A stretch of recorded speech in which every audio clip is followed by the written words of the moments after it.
అమరావతి రాజధాని నిర్మాణంలో ప్రభుత్వం మరో కీలక అడుగు వేసింది.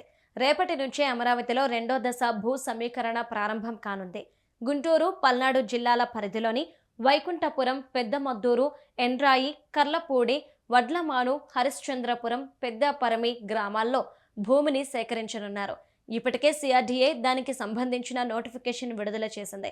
ఇందులో 16,562 ఎకరాల పట్టా భూములతో పాటు అసైన్డ్ ప్రభుత్వ భూములు కూడా ఉన్నాయి. అమరావతిలో తలపెట్టిన sports city, railway line, railway station, ring road వంటి ప్రతిష్టాత్మక ప్రాజెక్టుల కోసం ఈ భూమిని వినియోగించనున్నారు. గతంలో 34,400 ఎకరాలను తొలి దశలో సేకరించగా, ఇకపై ప్రాజెక్టుల వారీగా అవసరమైన మేర భూమిని సేకరించాలని ప్రభుత్వం నిర్ణయించింది.